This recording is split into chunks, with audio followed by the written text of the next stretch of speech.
We start with the Fox News alert on the manhunt for that killer after another deadly attack has hit Turkey. 8 people so far have been arrested, but that shooter is not among them, all in connection with that massacre that happened over the weekend at that Istanbul nightclub that left 39 people dead. Now ISIS praising that shooter as one of its own. Good morning, everyone. I'm Eric Shawn, and this is America's Newsroom. And I'm Patty Ann Brown. Bill and Martha are off today. Happy New Year, everyone.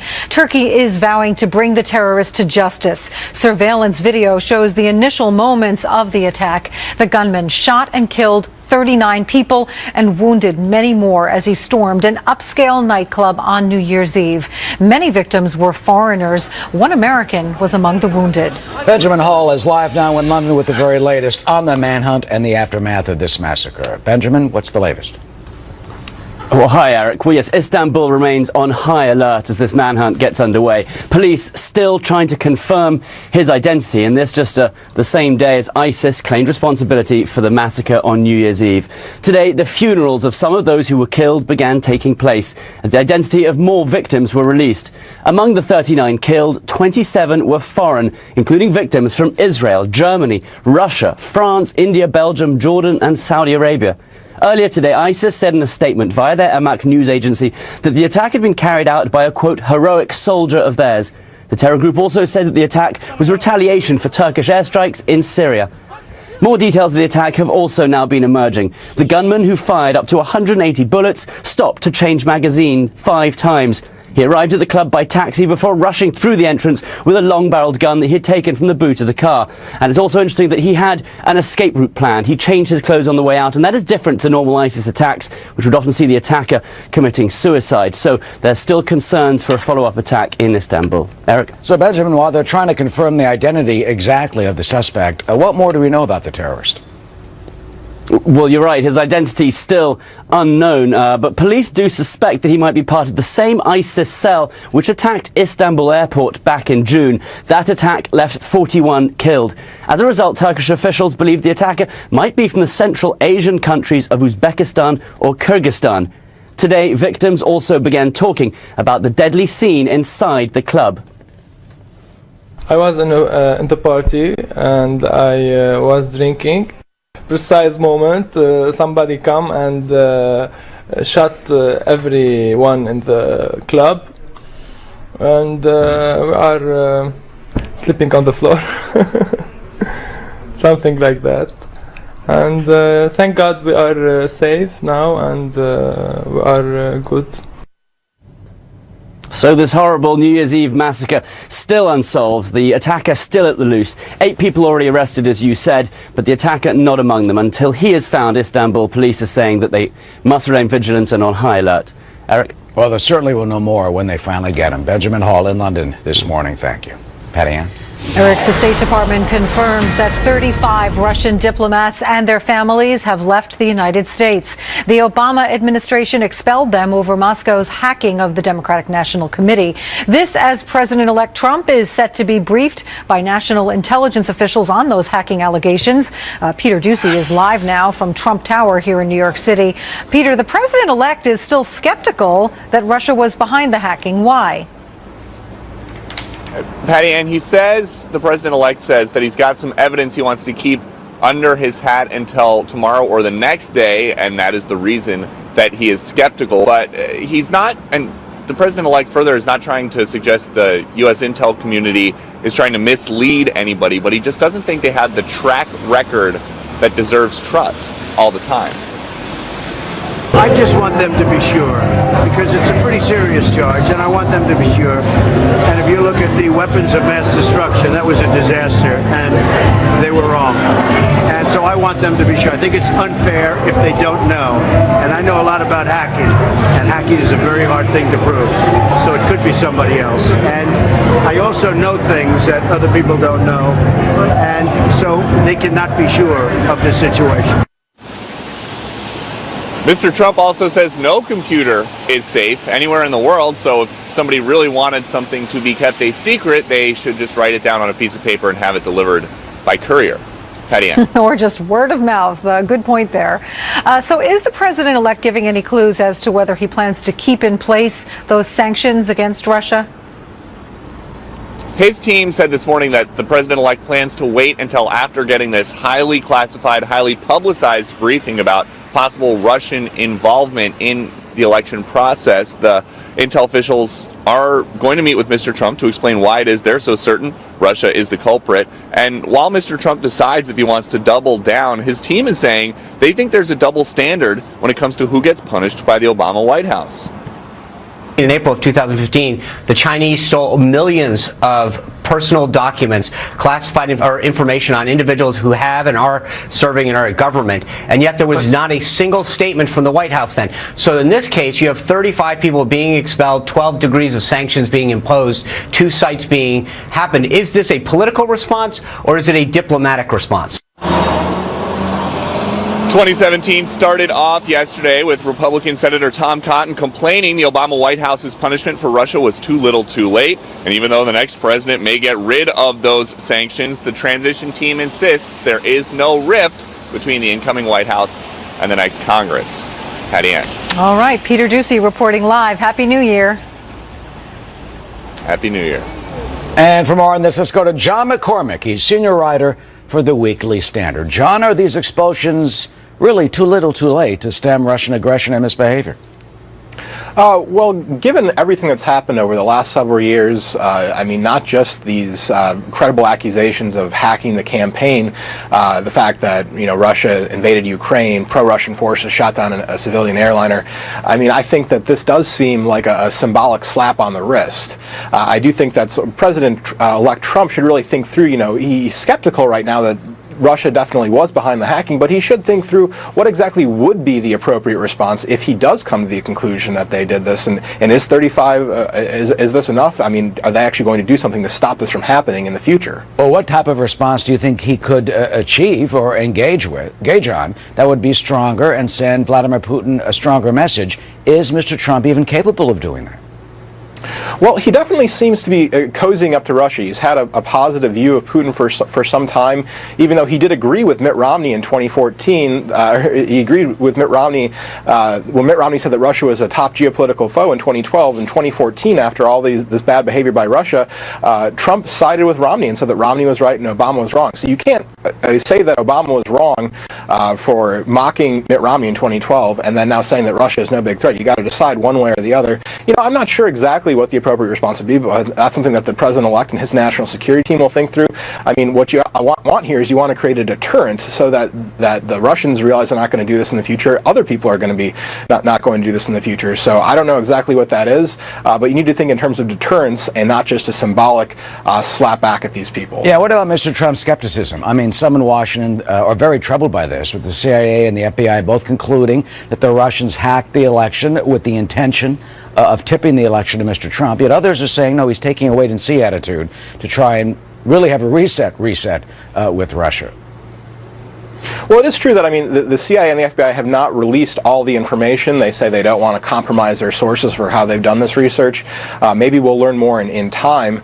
I don't know exactly, you know, how much we need to know publicly to come to a conclusion on this. But as I said, you know, President-elect Trump needs to step back and just consider the whole context of Russia's relationship. Remember that, you know, he's going to be the president of the United States. He's going to be the leader of the free world. And at the end of the day, Vladimir Putin is still a second-rate authoritarian thug. So, you know, any tweets that make it seem like he's sort of cozying up to Putin, praising him for his smarts, it's not a good look for the president of the United States. Yeah, well, you know, Mr. Trump hasn't had the view that he's a second-rate authoritarian thug, as you just put it. So finally, I mean, do you think he says he has some new information about the hacking? Do you think we'll have a change of tune once he gets the intelligence briefing? And do you think there'll be a bit of a change of tune for Mr. Trump once he becomes president of the United States?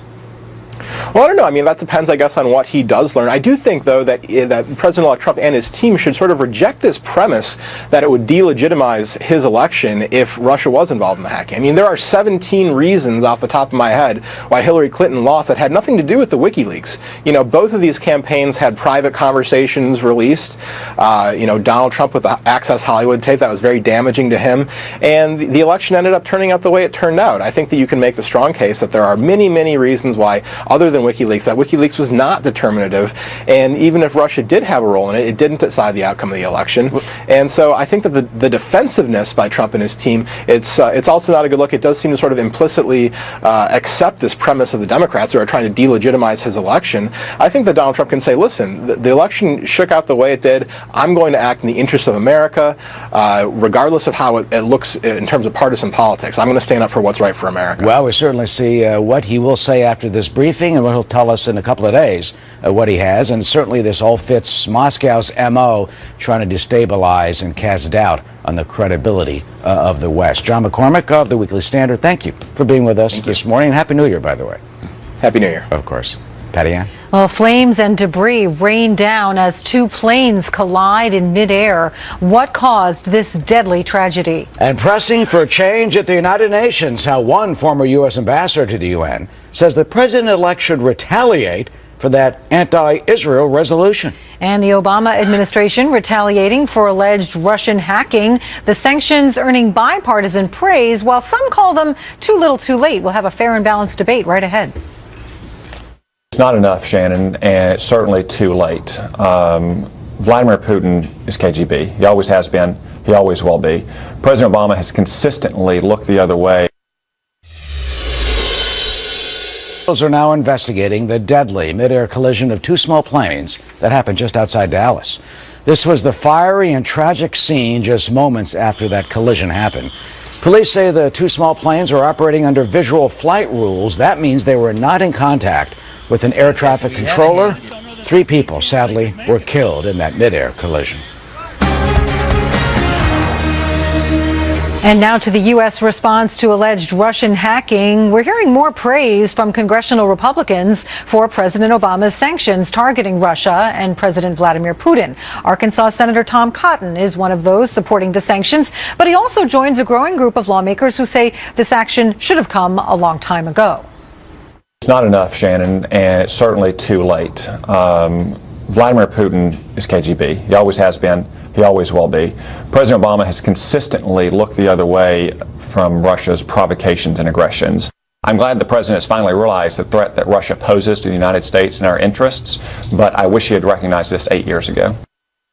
All right, joining us now, Katie Pavlich, the news editor for townhall.com and a Fox News contributor, and Marianne Marsh, a former senior advisor to Secretary of State John Kerry. So we heard Republicans in agreement that Russia must be held accountable. We just saw Senator Cotton, also House Speaker Paul Ryan, Mike McCall, who chairs the House Committee on Homeland Security, all saying they support what President Obama is doing right now with the sanctions, but also saying it's not enough and also asking why now. Marianne? Well, I think Democrats agree with Tom Cotton.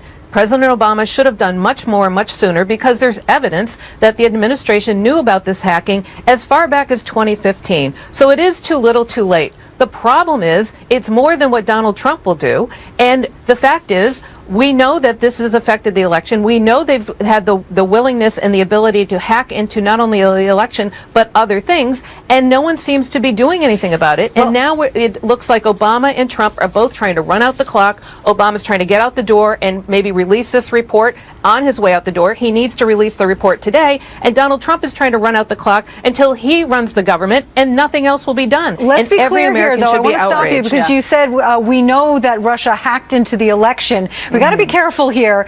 Russia did not hack into the election. A poll just came out that said that more than 50% of Democrats believe that Russia actually hacked into the voting tallies and changed them, which is completely false. And that's kind of the narrative that people are going with. So we want to clear that up, first of all. But, you know, Katie, the hacking, just one of many troubling moves by Russia. You know, Senator Cotton also saying, look, this country interfered with our NATO ships. Of course, the annexation of Crimea. He says this hacking was minor compared to some of these other actions. So why tie these sanctions only to the hacking? Well, look, I also think it's very important to point out that Russia did not hack into voting machines, as some people have alleged. They hacked into the DNC, which their interference had nothing to do and no impact on the election results in terms of numbers. So that's the first thing. Wow. The second thing is that I think it's very important to point out here that neither political party should be benefiting from Russian interference. And it is true that over the last 8 years, Russia has done a lot to interfere, not just with elections in Europe and in the United States, but also with being very provocative in their part of the world. And we haven't necessarily issued a proper response. There was that famous moment between Mitt Romney and Barack Obama during the 2012 election where Mitt Romney warned about Russia and the implications it could have not only in the United States but in the world. And President Obama made a joke out of it and said he wanted his foreign policy back from the 1980s. And here we are today. It's important that we recognize that Russia is not a friend to the United States. They are a threat despite their propaganda maybe warming up to our country. And it's important for both political parties to put politics aside and realize that the best interest of the United States is not cozying up to the Russians. Marianne?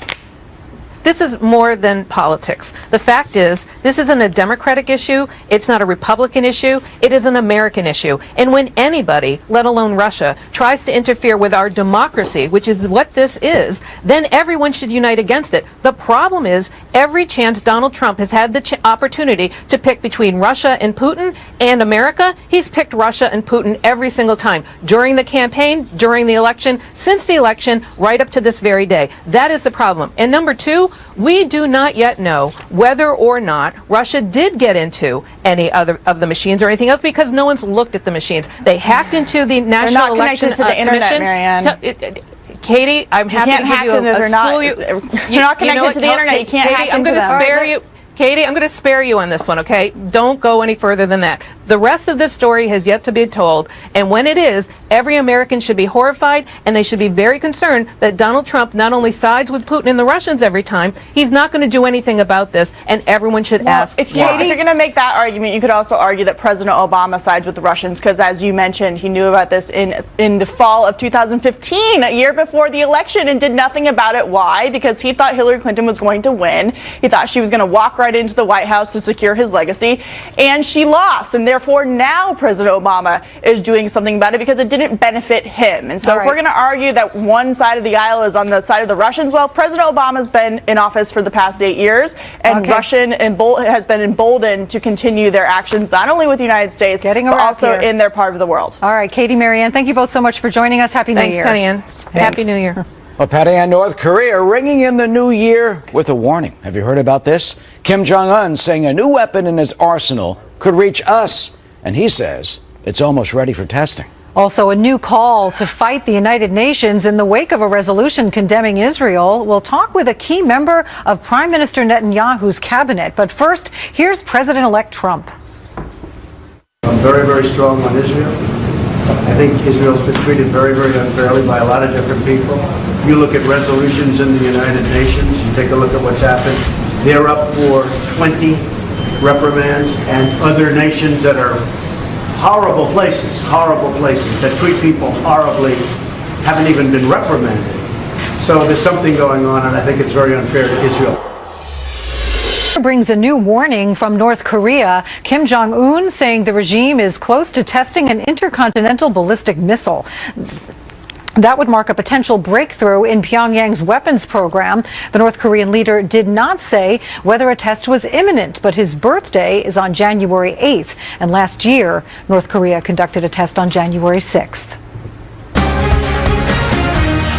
Well, there's new fallout this morning from the United Nations Security Council resolution condemning Israeli settlements in the West Bank and East Jerusalem.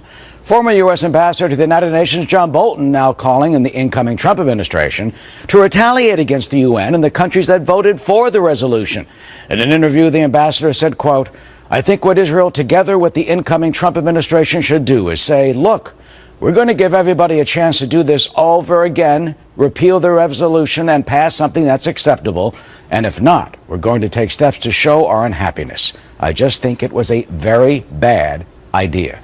Joining us now is Naftali Bennett. He is Israel's Minister of Education, member of the Security Cabinet, and head of the Jewish Home Party, who is a settlement supporter. Minister, welcome, and thank you for joining us from Jerusalem this morning. Let me first ask, is it fair to punish the whole United Nations, do you think, when the Security Council represents, 15 different views of 15 different nations and is not the UN itself?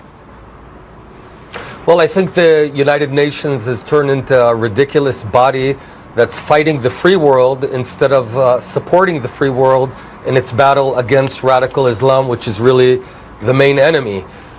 Israel is the size of New Jersey, and on our borders, of a country the size of New Jersey. We've got ISIS, Al-Qaeda, Hezbollah, and Hamas, all of them on Israel's borders, and we're out there fighting them and defending the free world against radical Islam. And then comes the United Nations and sort of stabs us in the back, which is the most ridiculous thing to do. That's why I think it does make sense to try and straighten out this organization and make it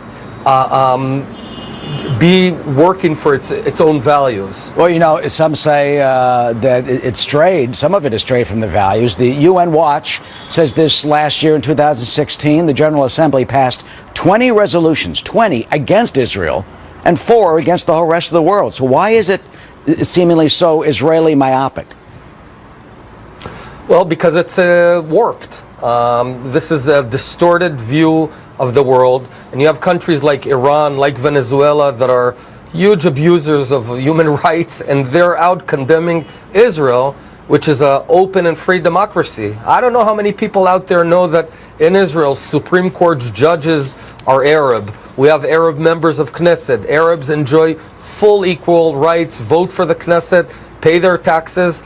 Show me another country in this region that has such an open and free democracy. And we're the ones out fighting for the free world against radical Islam. So why would you throw us under the bus? Why would the UN do that? Certainly, we need to reevaluate the whole operations of the United Nations. Well, you talk about throwing under the bus. The supporters of the resolution, last week would not agree with that. I mean, what do you say to the critics and the resolution itself that says that the settlements and continued building that you support are a violation of international law, that it is Israel being provocative and aggressive, and this will not help the two-state Palestinian solution, as well as endangering peace? Well, 180 degrees wrong. There is already a Palestine. We founded a Palestine in Gaza, and they screwed it up. They turned it into enemy territory. They turned it into another Afghanistan. They used it as a launch pad to shoot thousands of rockets on Tel Aviv and Israel. So there is already a two-state solution. We don't need another Palestinian state that would create havoc in Israel. And what is that two-state solution? I mean, you've called for the annexing of the West Bank. I mean, is Israel really going to take that responsibility? And wouldn't that incite the Arab world, especially the Arab street? Precisely the opposite. We're not annexing anything because it's our land. It was granted to us by the League of Nations in 1920. And you know what? Anyone who opens up the Bible also sees that the land of Israel has belonged to the Jews for just about 4,000 years. So it's not anyone's land to give us. It is the Jewish land. And the whole Western world understands that. Well, certainly so we're not annexing anything. We're applying our law on... I'm sorry to interrupt, but the Palestinian Authority, of course, I mean, certainly does not agree with that. They recognized Israel in 1993, but not as a Jewish state. Right, I know, and they don't think, the Arab world, unfortunately, does not think that the Jews should have a Jewish state anywhere, and certainly not here in Israel. So we get that. We're not, illusioning ourselves or telling ourselves that somehow the radical Islam world will ever accept us. We get it. Neither Iran nor ISIS will ever accept a Jewish state here. But that's why we're strong. That's why we're out there fighting. And I think we're a beacon of light in this very tumultuous region. Now, the President-elect Trump, who is a big American patriot, he gets it. He understands that it's time for a fresh approach. I think his success in the business world is a result of creativity, of bold approaches, and that's what we need now here in the Middle East. Not to go down the path that's failed so many times, but to reevaluate everything. Well, certainly there have been decades of this continuation, and he has called for an ultimate deal. We'll see what happens when he takes office. Naftali Bennett, Minister of Education, member of the Security Cabinet, thank you for joining us. You were born in Haifa, but your parents are from San Francisco, so you certainly have American roots and understand both sides very well. Thank you. Thank you very much. Of course. Patty Ann? Eric, a football game turns into a political platform. Why 2 demonstrators dodged security to hang a banner, a giant one, in protest. And President Obama set to meet with Democratic lawmakers this week, how he's hoping to save his signature health care law. If we don't get rid of Obamacare, it will destroy health care in North Carolina and all over the United States. It will be the end I'm asking for your vote so we can replace Obamacare and save health care. And we have a Fox News alert on our top story today. Authorities in Turkey searching for that gunman who shot and killed 39 people in that nightclub on New Year's Eve. Turkish officials say 8 people have so far been arrested, but that shooter, well, the terrorist, is still on the run. ISIS now claims responsibility for this attack, claiming the gunman is one of its soldiers. Turkey, meanwhile, is retaliating against the radical Islamic terrorist group, saying its military has so far hit 100 ISIS targets in Syria just in the last 24 hours. President Obama will huddle with Democratic lawmakers this week, hoping to save his signature health care law. As President-elect Trump and congressional Republicans say repealing Obamacare is a top priority. Steve Moore is an economic advisor to the Trump transition team, a distinguished visiting fellow of the Heritage Foundation, and a Fox News contributor. Thanks, as always, for joining us. Hi, Patty Ann. Happy New Year. You too. So let's start with what Republicans say are the biggest flaws of the Affordable Care Act.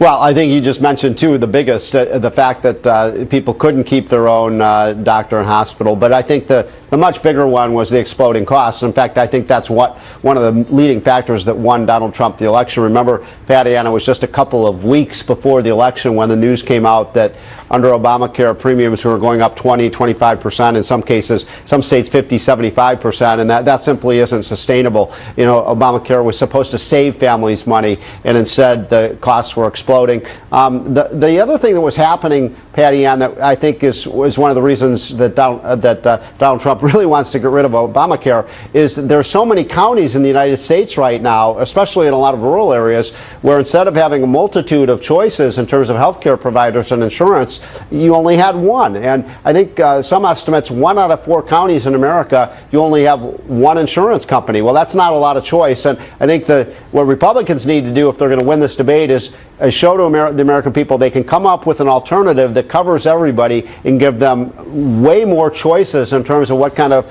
health insurance you want. Well, that is the key. Mr. Trump has, of course, vowed to repeal Obamacare and replace it with something better. Yep. But he's also said the replacement might include some of the more popular elements of ACA. You're one of his advisors. It is early, but what do you envision for the replacement?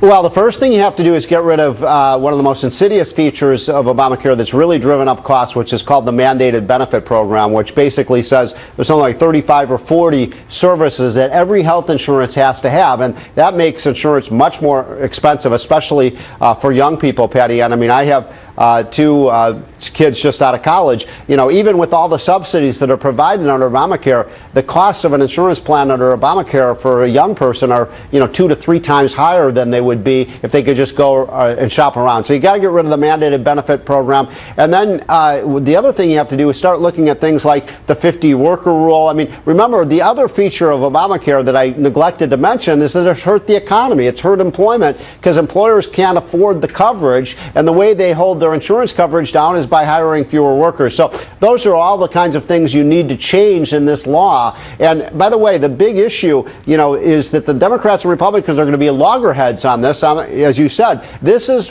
Barack Obama's, not just his signature issue, this is his legacy. And Democrats are going to fight, like it's 4th down on the 1-yard line to try to prevent Republicans from repealing this. But the Republicans, I think, have to be able to prove to the American people, yeah, we're going to provide coverage for everybody, but we're going to do it in ways that really lower your costs and provide you much more competition and choice. Well, the Democrats are meeting one day after Congress reconvenes to figure out how to fight this. It's a big battle brewing. We'll see what happens. Well, it's going to be difficult for them, Patty Ann, because let's face it, I mean, they don't have a majority in the House. They don't have a majority in the Senate. They won't have the White House. And the issue, I think, going forward is whether Republicans can do this through what's called the reconciliation process, which is to say they could actually repeal key features of Obamacare with just 51 votes in the Senate. If that happens, Democrats can scream and holler all they want. They're not going to be able to prevent Republicans from doing this. All right. Steve Moore, thanks as always. Thank you. Eric? Well, Patty Ann, did you see that big protest at an NFL game in Minnesota over the weekend? Well, 2 people were arrested for unveiling a massive banner and hanging it from the rafters, as you can see. It opposed the controversial Dakota Access Pipeline. Kelly Wright has the details. That sign could have fallen. They could have fallen. Protesters are taken into custody after unveiling a banner high above fans watching the Vikings game at U.S. Bank Stadium in Minneapolis Sunday. They climbed to the top of the stadium and dangled from the beams, with many wondering how they were able to get through security with their sign and equipment. I talked to a couple of fans that were sitting right there, and a lady said that the lady carried the sign in her backpack. So she carried it in and threw a backpack into the stadium, and then they climbed up the stairs. I don't know how they got past the security at that point.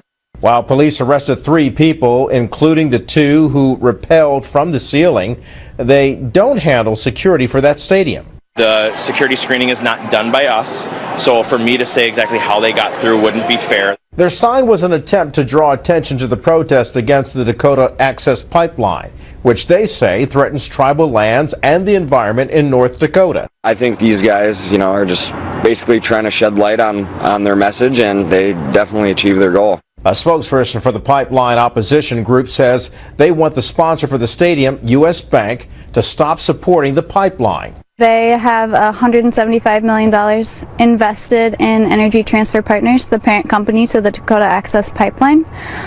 This is a great place to stage a very public demonstration urging the bank to divest from the pipeline.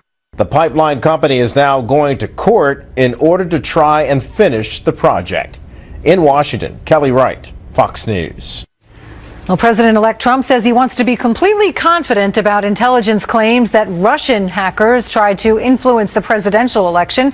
Why he wants to meet with intel officials and press them on it. And we will have a whale of a tale. Look at that. To begin the new year in the Big Apple. Attracts all kinds of visitors to New York City. Check this out. This year, a whale was spotted swimming in the East River off Manhattan. A police patrol boat discovered it and snapped this picture. The Coast Guard says it appears to be a humpback, and they will keep an eye on it until it heads back out to open water. Well, President-elect Donald Trump says he wants to sit down with intelligence officials to press them on those claims that Russia was behind those cyber attacks during the presidential election. As you know, Mr. Trump has cast doubt on the conclusions of our nation's intelligence agencies, and he went into some detail about all this when he spoke to reporters at Mar-a-Lago on New Year's Eve. I just want them to be sure, because it's a pretty serious charge, and I want them to be sure. And if you look at the weapons of mass destruction, that was a disaster, and they were wrong. And so I want them to be sure. I think it's unfair if they don't know. And I know a lot about hacking, and hacking is a very hard thing to prove. So it could be somebody else. And I also know things that other people don't know, and so they cannot be sure of the situation. Like what do you know that other people don't know? You'll find out on Tuesday or Wednesday. Oh, Jillian Turner served on the White House National Security Council in the Bush and Obama administrations. She's vice president of the Jones Group and a Fox News contributor, and joins us now. So, Jillian, you just heard that Mr. Trump says he knows a lot of things that other people don't know. He's going to reveal all this on Tuesday or Wednesday. What in tarnation could he possibly know? I mean, my guess there is that he probably has got some cyber experts on his staff internally who he trusts and is relying on here. But the great thing is that I think he's going to sit down with the intelligence community and hopefully hash this out with him. This is really a great opportunity to get this relationship back on track. I think it's in his interest for his administration, and it's in the interest of the American people to have President-elect Donald Trump with a really good relationship with the intelligence community. And so I'm hopeful this meeting will be a little bit of an opportunity to reset that, because it's sort of derailed before he's even assumed office. Man, derailed. I mean, it's kind of, exploded. I mean, do you think it's possible to, as you say, reset that? How do you think this meeting will go? And what do you think the officials will actually present to Mr. Trump to maybe convince him that Russia allegedly was behind all this? I think that every American president, when they assume office, has the chance to really forge their own unique relationship with the intelligence folks. And it's different from administration to administration. We only have to look to President Bush and President Obama to see how that's kind of really ebbed and flowed over the years. The best the best administrations have really close relationships with the intelligence community, and even if they sometimes get it wrong, which they do, they stand by them. They don't publicly hang them out to dry. They don't betray them, and they encourage them to really think outside the box and be innovative. So I think that Donald Trump's best chance for success with them here and vice versa is to really be honest and candid. I think they're going to lay out some information they haven't maybe before for him. I don't think, no matter what they present to him by way of new information, I don't think they're going to convince him that Russian hacking swayed the election to his advantage. But I think what they will convince him of is that there was some that Russia at least attempted to interfere. There were some intrusions, and I think that's the best way to go forward. Well, do you think he'll then come out maybe after this meeting and say, all right, they presented me with this information. I believe that Russia was behind it, influencing it, but it did not result in the impact. Or do you think he'll come out and say, I wasn't convinced, I believe what I believe, and they still have to show me more? I mean, I certainly hope that he comes out of this with some more support and respect for those folks. I know he feels betrayed by them, and I know he feels like they've been politically motivated throughout the course of his campaign, but this is a chance to kind of really get down to the nitty-gritty with them and form a new assessment that's not based on how the media is portraying the intelligence community, but is based on his interactions with them, and that's where this gets really important. I think if he can establish a baseline level of trust with them, it'll go a long way. So I hope he comes out of the meeting saying that. I think it's been very hurtful not only to him but to America's national interest when he repeatedly calls out their sort of biggest, most public failure, which was the 2003 mistake about citing weapons of mass destruction in Saddam Hussein's Iraq. I think that's old news. I think that was 14 years ago now. Most of the people who were serving then are gone. I mean, at the time, Hans Blix and others pointed to the fact that Saddam Hussein had 500 tons of mustard gas reported that they never accounted for. But finally and quickly, 20 seconds, you talk about being hurt. You're a veteran of intelligence for years. How do you feel about what's happened, and what is your advice specifically to Mr. Trump? I don't like it. I think that it's damaging to America's prestige around the world. So if President Trump can muster enough trust and enough support coming out of this meeting to really proclaim that publicly, it makes us better, and it will project strength abroad to Russia and all of our other adversaries around the world. Jillian Turner, a veteran of the Obama and Bush administrations. Thank you. Patty Ann. Thanks, Eric. Eric, an urgent situation at our southern border. What's being done to handle a massive spike in illegal immigration? And a vandal in Southern California targeted that iconic sign. Take a look at that. How he was able to pull that off.